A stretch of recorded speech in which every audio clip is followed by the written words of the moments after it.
Welcome back to the channel, you guys. Today we're going to show you everything that I recommend that you do while you're already down doing your 60, 120K timing service for your VG30, DE, or TT. Here we've got a handful of parts that we're going to be replacing or using. We have a new oil tree gasket, a coolant temp sensor, your half moon seals for your exhaust valve covers, exhaust gaskets, rear main seal. We have valve cover gaskets with ultra gray RTV oil filter. We have a dock sensor sub harness that is the upgraded version from Z1. We have our 6 spark plug tube seals, 2 oil pan seals. We have our 6 injector to lower manifold seals, new injector O-rings, and new injector conversion kit. Another thing I recommend you replace while you're in here is your O2 sensors, as while the engine's out, if you went this route, it'll be easier to access. I also recommend doing your new hoses, like your PCV hoses, your idle air control hoses on the back, vacuum hoses, coolant hoses, all that. Just replace them all. Odds are it may not have been done, and these cars are 30 years old at this point. Just do it a favor and service it a little bit. What we've already kind of been working on, we'll show you guys here how dirty this thing was.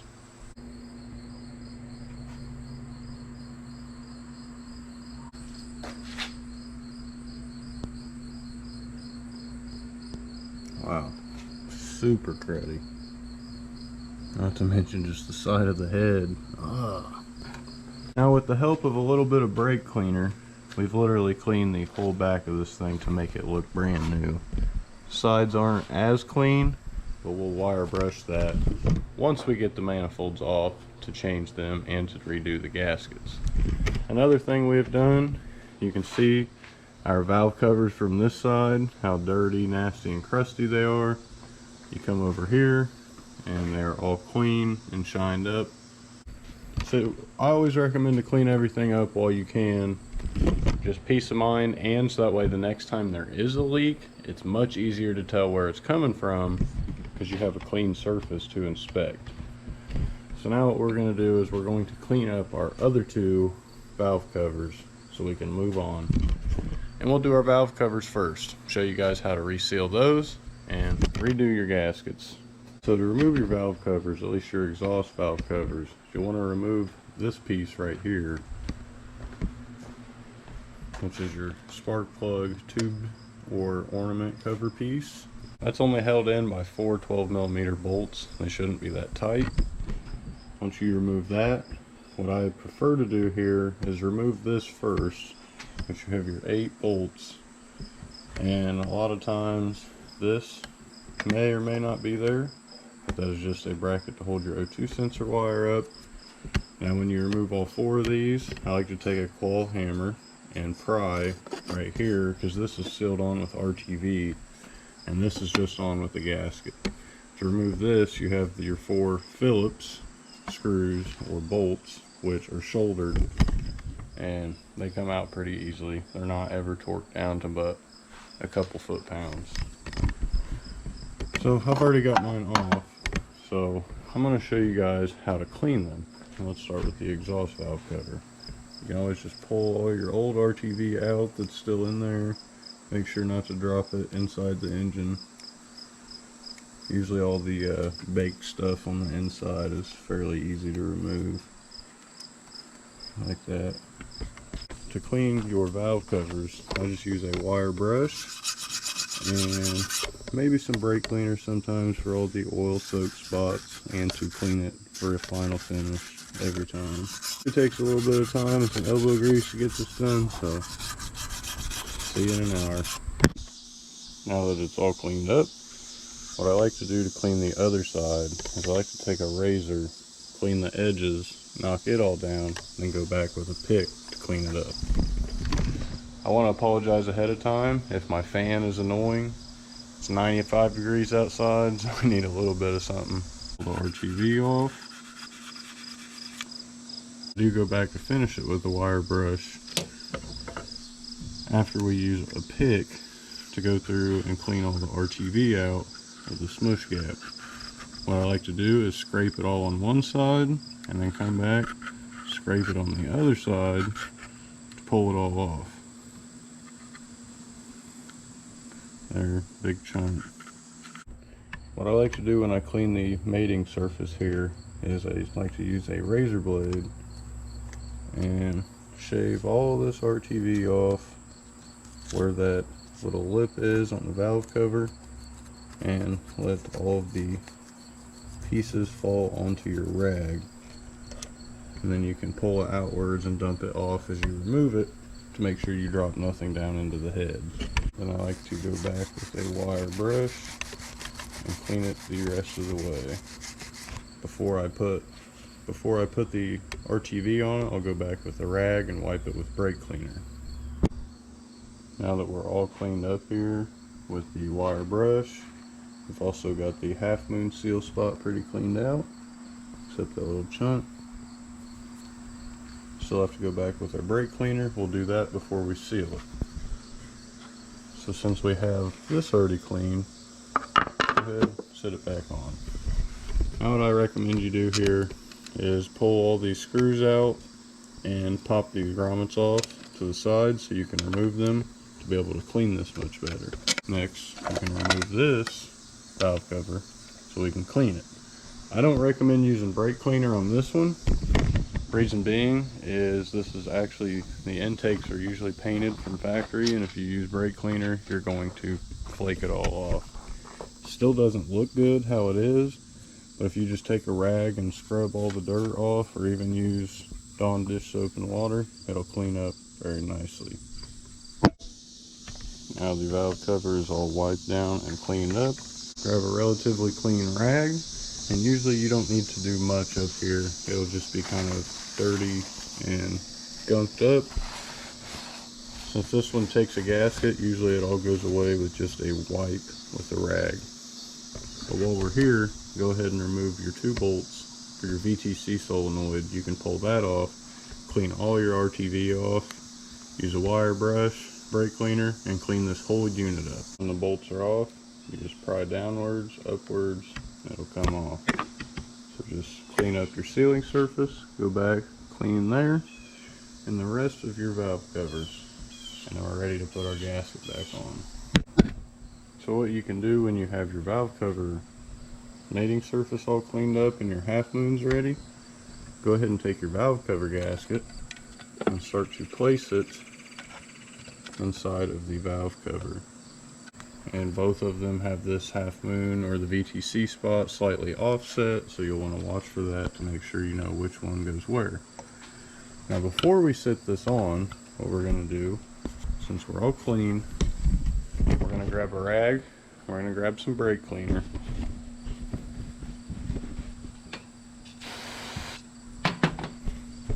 we have a wet rag. We're just going to rub this, clean it out, make sure we have no more oil on the surface, and do the same thing with your VTC. So here we're just going to put some RTV in this little crevice all the way around this VTC solenoid. Now you don't have to worry about getting too much on there, because when you push it down onto the head, it's actually going to smush and cover up the most of this gap. Put both your screws in, poke this inside of your cam. Now locate your screws, get them threaded in, and start to walk the both of them in one by one to seat it evenly. We got the socket, you can kind of force it, and all you're going is going to hand tight. Just getting it where all the RTV visual, you just want to go to where all the RTV is visibly smushed out between the solenoid and the head, and also to check on the back side down here. Just go finger tight, all good. Clean up the excess. We have a clean smush around the outside of the solenoid, just like that. Now before we wait to torque this, you have to wait the hour for it to cure, but I like to put it all together, set a timer, and you can still torque this after your valve cover is on. While we're at it, put some brake cleaner on your rag and go back and clean all of your heads so that way you have a good sealing surface and dry, non-oily sealing surface for your RTV to set up and cure on. Squeeze until I can see it ooze out of the gap, so that way I know I'm filling this little divot and leaving an extra bead to smush when we torque it and tighten it down. Now that we have both of our valve covers all RTV'd up and ready to drop on, we have our half moon seal, and I always like to cake it up a little bit so that way when you put it in, you really want to make sure you get some smash around the outside. Then you know 100% that it's going to get a good seal. I've had one I thought was good, but it just peed oil. I have one I thought was good, but it just leaked oil really bad on boost. So since then, I've always made sure to really RTV these up. Put it in place, smush it. As long as it smushes on the outer side, you are all good to go. Kind of smush and smear. And you may as well just wipe it all on top of there because the valve cover is going to lay on top of that. When it comes to setting your valve covers, what I like to do is always have 2 bolts in hand so that way I can put it in the valve cover hole, and as I'm guiding it on, I can put it in the correct position and not have to worry about smearing it anywhere. Got a bolt here, and I've got one here on the corner. So try to get it right where you want it. As you go to drop it down, just place that bolt in, thread it a couple times, now go thread your other one a couple times. Now you can snug them down to the point that the valve cover no longer moves, and then you can put your other bolts in and fully snug it up. And place them.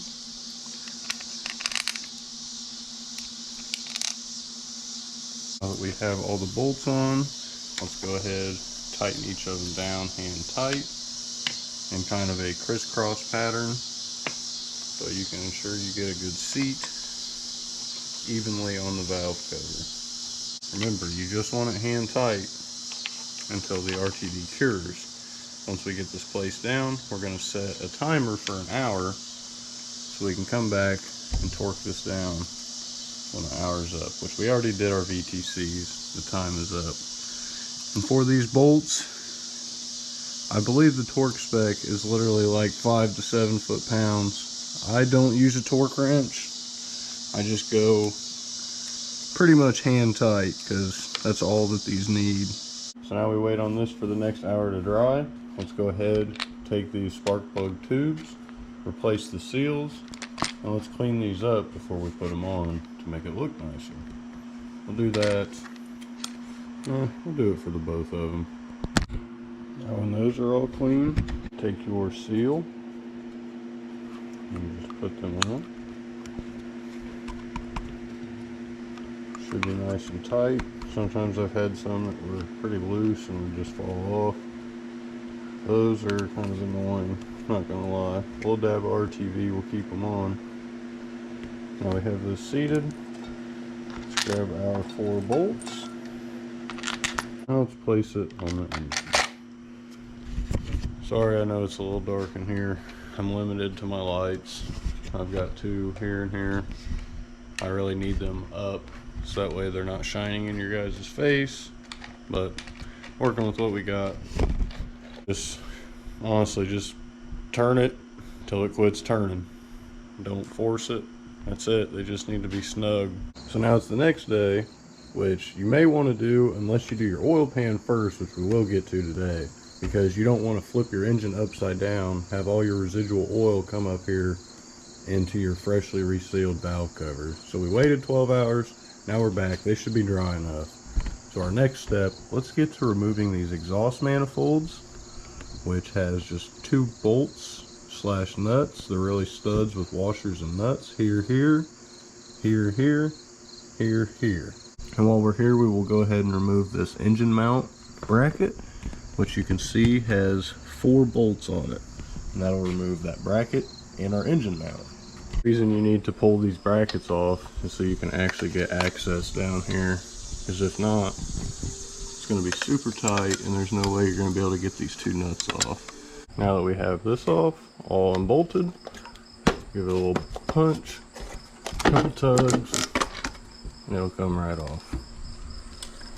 Nothing irregular here. It really looks like anything was running or leaking that wasn't supposed to be. So what we'll do here, let's go ahead and remove this power steering bracket. You got 4 12mm bolts, and let's remove the alternator bracket that has 3 14mm bolts, and just take those off. You don't really have to, but I just recommend doing it so you get more room to clean this up, and you can clean both of these or respray them and repaint them, and also it gives you the ability to do the same to the block. Now that we have both of these pulled off, we actually have some parts cleaner right here that we use, and we've actually had this bracket in here soaking for months, which was honestly just like this. Now you can see it's all waterlogged, or at least solvent logged, so hopefully that means our brake cleaner will just spray all this off. Oh man, look at that. Oh yeah. Now to clean the manifold mating surface areas, I just like to take a fresh clean razor blade, knock off all the old like graphite or whatever part of the gasket. I don't really know what it is. I would just assume it could be graphite, but knock it all down. Once you get it all down and get most of that little textured look off of it, you can go back with a wire brush and get every remaining piece of material off and get it nice, clean, smooth, and even. Something else I totally forgot to mention is when you're pulling this off, or at least when you're in the middle of all this, it is the perfect time to do your EGR delete. I've already got my hoses removed back here, but you have your heater core pipes held in by 4 10mm, and your PCV pipe over here is held in by a bracket up here. So pretty much when you remove the PCV, all you do is just twist it back and it'll pop off, and then you break the RTV loose from both of these. If you still have an EGR hooked up, there's going to be 2 bolts here on these arms that reach out, and they will also be supported here on these brackets. Remove this 10mm bolt, the 2 12s from each side, and you also have 2 12mm bolts here holding the EGR to your lower plenum. A lot of times these pipes are very seized and hard to get off. That's where I'm at right now. So we're actually going to remove this whole assembly with this exhaust manifold. I'm going to perform an EGR delete.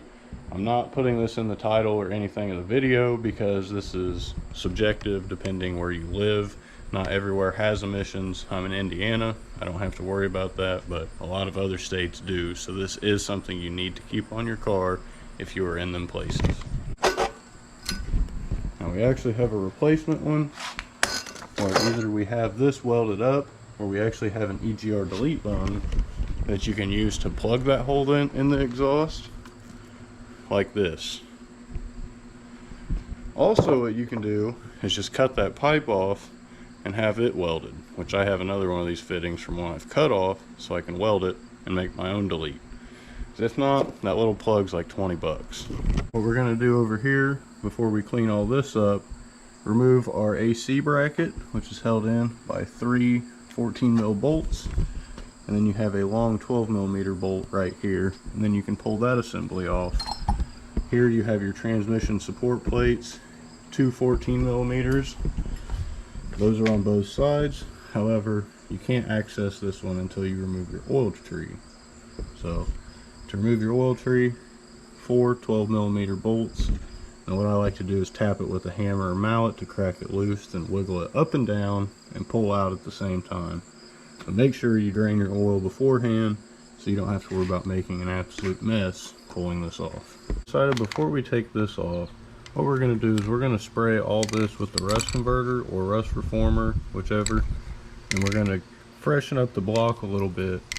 And what I like to do is, since this is already on and we got to take it off to clean it still, we can clean all the overspray off of the oil filter tree, and it's easy to take brake cleaner and on a rag and wipe it off of the aluminum part of the head.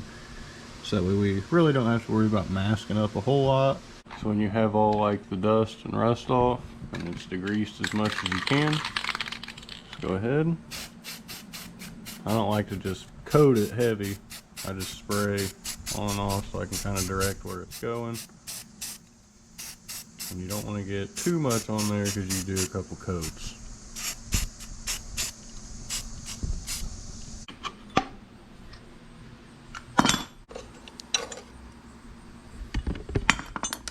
Get our brush and our brake cleaner and start scuffing it down.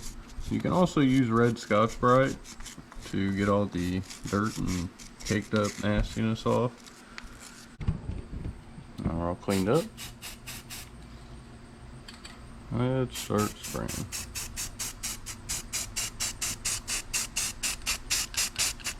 You can always go back and wipe these out with a rag with brake cleaner so your freeze plugs pop. Personally, I just like the all black look. Cleans it up a bit, helps you see everything else.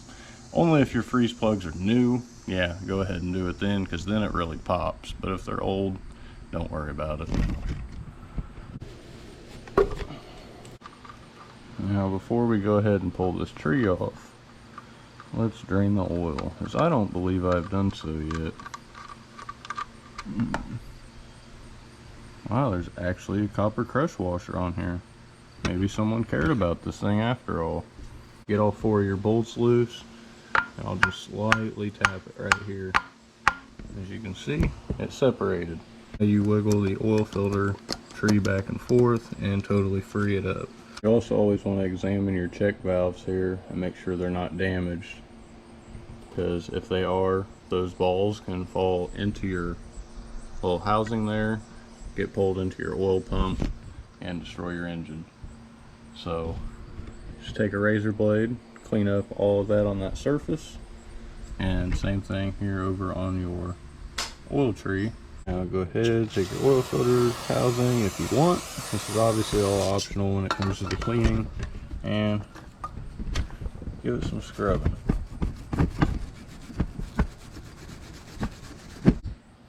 Now once that's all cleaned up, I like to stuff a rag in this hole and down at the bottom here on this side of this hole, and take a wire brush on a drill and remove it. You can see that little bit right there, just removed it completely. So we're going to do that around the whole thing. Now we've got our sealing surface all cleaned up and ready to go. Brake cleaned and thoroughly clean. If you bought an O-ring seal for your oil filter or oil tree, it is right inside there in that groove. Now once you pretty much have everything off, you're almost ready to take the oil pan off. What I want to do before I do the oil pan though, is I would really like to change my knock sensor sub harness right here and clean both of these pipes up so they're ready to go once we're done with everything else, and we can really just go full reassembly mode. This is a very tricky part, not only because I have a mouse nest in mine. Now you can see that the head of the bolt right there on the knock sensor, it's a 12mm bolt. The only tip I can really give you, you need a 12mm ratcheting wrench. If not, you're gonna have a terrible time. And even then, if you got any sort of a larger hand, this is not really that easy. You'll only get maybe 1 or 2 clicks every time you loosen it, and this is about the only way that you can fit your hand in here, and you only get to use the 2 tips of your fingers to rotate the bolt. Not sure how well you guys will be able to see it. Those are my middle and ring finger, and I'm literally twisting this bolt off after I cracked it loose because it was nearly impossible to keep using the ratcheting wrench. Only time it's really viable is when you're putting it back on. You might be able to get away with it. Bam. There's our bolt. Looks like we got it all off in one piece. So since we have this here upgraded wiring, point of it is more sealed to keep all of the moisture out, and you don't have to worry about, honestly, what this probably looks like underneath this connector. So let's show you. then you don't have to worry about it looking like this, which is really about inevitable for all factory harnesses. They really just weren't sealed out that good. So let's clean this dude up, see if we can file it out, and hopefully reuse it. Now, there's not that much green left, because we literally just packed it full with some dielectric grease, and then we took a flathead screwdriver and scraped the prongs on each side to clean it off while it was packed with grease. Then we cleaned it all out. So now we will reapply some grease, and we actually need to pull our old harness through because we're not going to need this anymore. However, we do still have our seal here, so we need to transfer that to our new connector. Kind of snake it back in there. Let's go ahead, put a little bit of grease on our sensor, and then reconnect it. Now it clicked, it's got a good connection. Now make sure you clean the bottom of your sensor in case you got any grease on it, and then reinstall your bolt.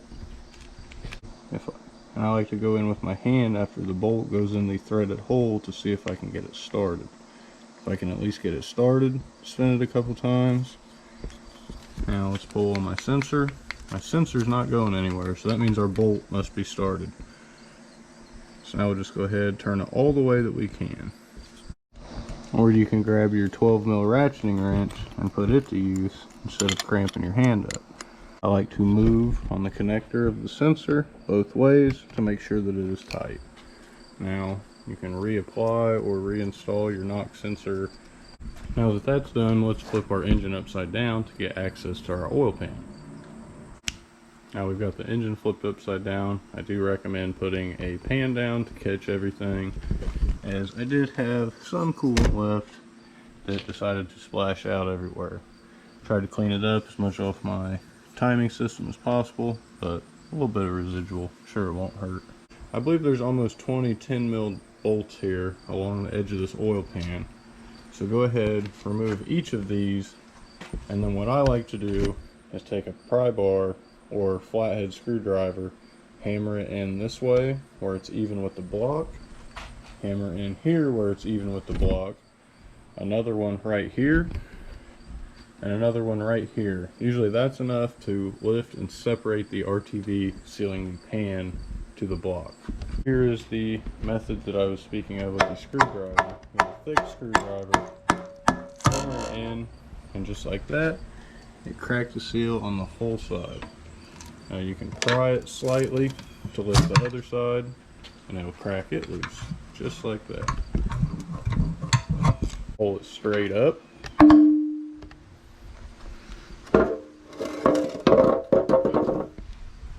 Oil pan's pretty clean. Alright, I'm very pleased with that. Now, let's check out in here, and everything looks pretty good inside the bottom end. Now, big mistake people make here. Before you go any farther, having to do anything with your oil pan, take your dipstick and pull it out. If you see here, this is your little entry point that comes into here for your oil pan. When you leave this in and you set your oil pan on, a lot of times what happens is it pinches your dipstick into this end and won't allow you to pull it back because it's actually out here instead of in the hole. So this measuring part will get stuck and you will be absolutely screwed because you can't pull it out. If you do, you'll break that off and it'll be floating around in your pan. Then you can put a new one in, but just please do this before you do anything else, because you don't want to have them kind of problems, I promise you. Now that our pan is off, our main priority is to come through here, clean all of this RTV off, just like that big chunk. Those are always the most satisfying pieces that are here right inside. Don't forget your rear seal. That'll go in the trash. Seal and peel. Feels so good. Take your razor blade and clean the surface. Now that we've got our oil pan over here, pretty much what we're going to do is the same thing with everything else so far. take a razor blade, knock down what's on the top of the flange surface here, and then what I like to do is go through on these little indentations where the gasket fills in. I like to cut them sideways, and it makes it a little bit easier to clean these out because they are kind of awkward. I do like to lay a towel in here at the same time, so that way anything that falls in can be removed and is not stuck down here in the pan, because you don't want to be sucking up all this RTV into your pickup tube and ruining your engine. Now when the pan's all clean, grab you another rag, get it wet with brake cleaner, and let's go wipe down all of the block and get all the oil residue off of it to get it clean and ready to be sealed. We're just going to put some RTV on this side. We're going to smear it on this side of the seal to give it a bit better of a contact. Place it into place and just stick it down.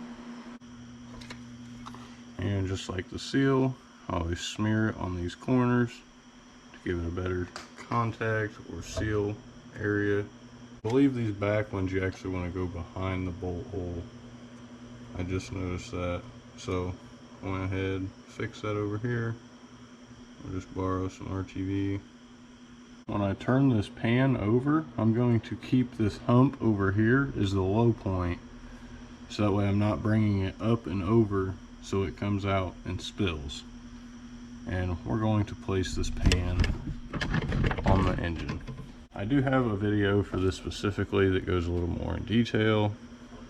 I may link that below if I remember. But yeah, instead of turning it this way to pour out, we're going to go this way. And as you set it on, put it on straight and just try to line up your oil pan bolt holes as you set it down. Don't forget, don't leave your oil dipstick in. Again, make sure it's out. Now we've got it all lined up. I'll go ahead and give it a little bit of a smush. Now let's grab all our hardware and hand tighten all this. This is Nissan gasket.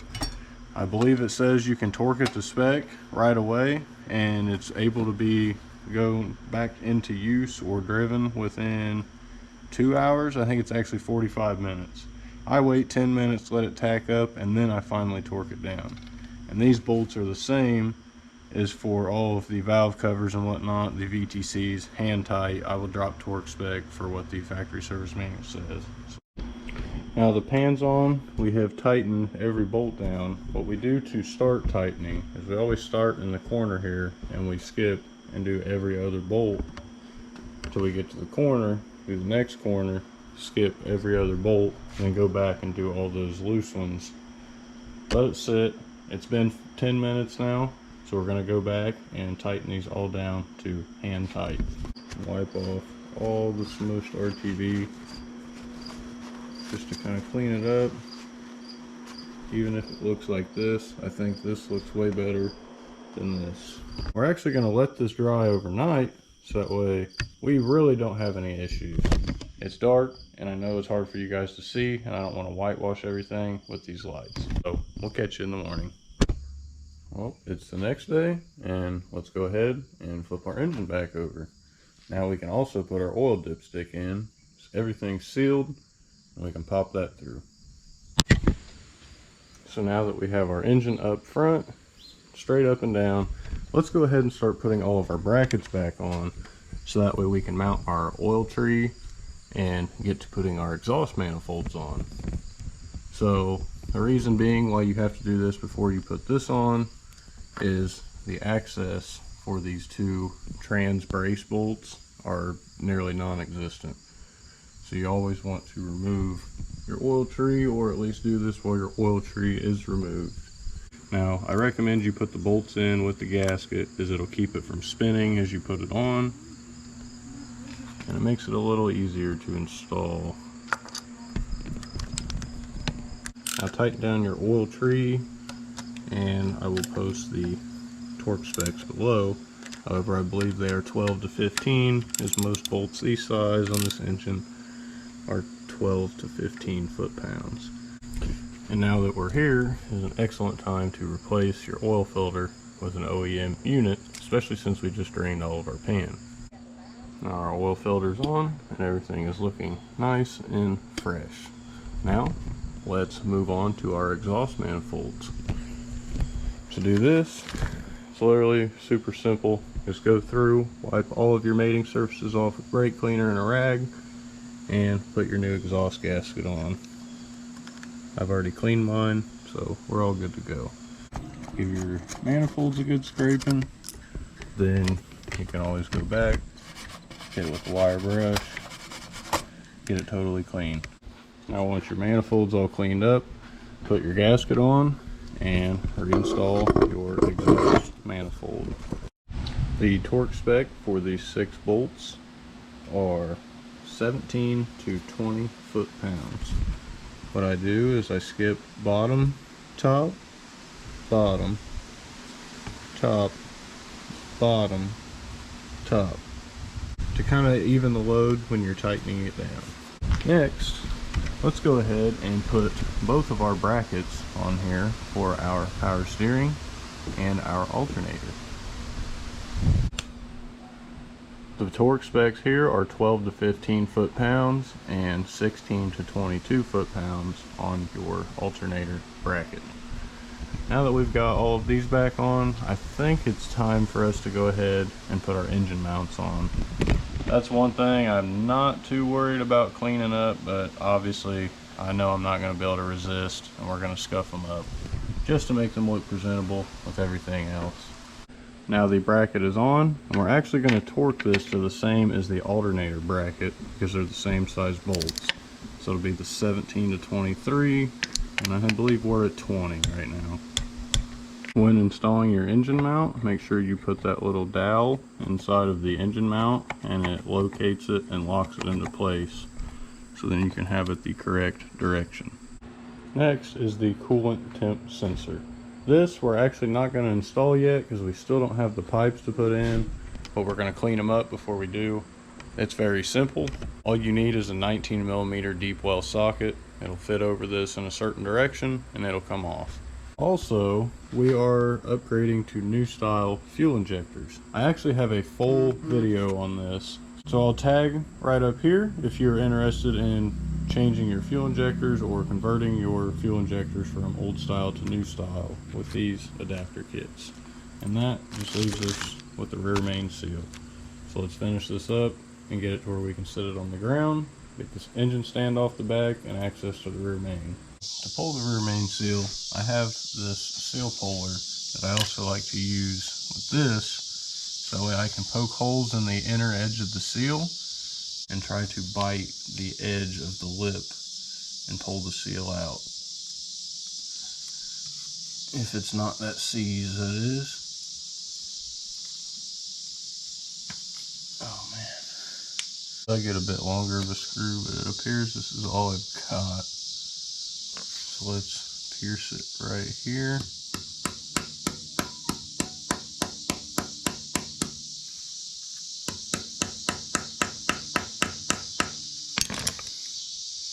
Now, use a screwdriver, turn it in to bite. I've kind of just been working this around, slowly getting it to bite, and to make it less tight around the edge of the retainer plate.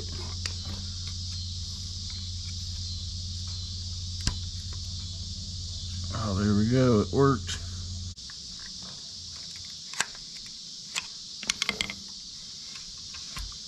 There we go. Try to clean any debris that may have fallen if you did have a brittle seal, because if not, it'll fall down into your oil pan.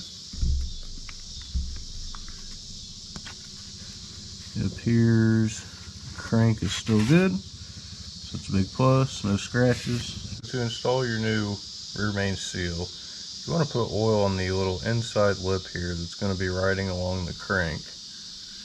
You don't always want to put it on the outside, because if it's not a tight fit, there's a chance that it'll blow out from the crank pressure or crankcase pressure. So I've always done it all over the whole seal and never had a problem. So I may just do a very light coat on the outside.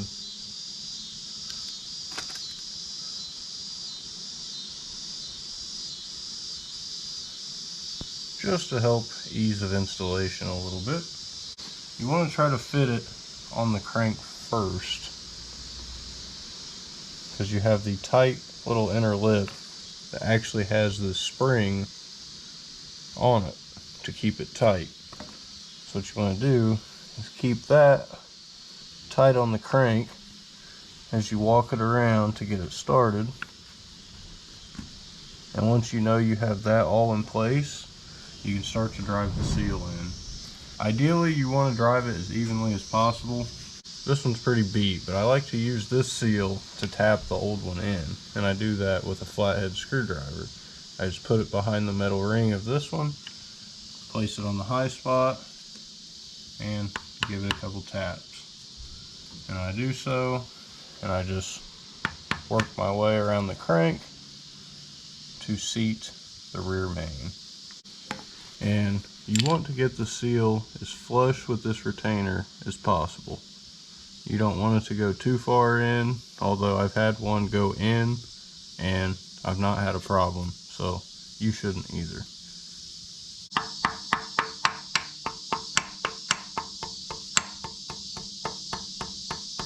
What I actually ended up doing for as flush of a fit as possible is I just overlapped this and I tapped it all the way around. And that got it all about as even as possible. So that way it's even with the plate instead of being recessed or sticking out. Now we're perfect. Same thing with the front pipes up here. Those were part of my timing belt kit that I didn't get around to, but all of those things are pretty self-explanatory. And if you guys really need help with that, just let me know down in the comments and we can go from there. As of now, guys, that's everything. I've used all my parts up. We've got a thermostat and a coolant temp sensor. Those are both going to be for when I put the coolant stuff in, the coolant pipes on the front, obviously. But other than that, we're all finished with this thing. Time to put it all back together, get the flywheel, clutch, and all that stuff on, crank pulley, all the accessory belts, yada yada. Which we got to find an alternator, then we can get this thing put together and get this car, this new vert, running. If you guys want to know more about that, don't forget to drop a subscribe to the channel and stay tuned for all of our videos. Because you probably got here wondering what you should do with your Z, when really I post about Zs a lot. With that being said, you guys, I think that's going to be the end of the video. Pretty much all wrapped up. So let's get this thing finished and get it pumping. If you guys liked the video, don't forget to drop a like, comment, and subscribe down below, and we'll catch you in the next one. Peace.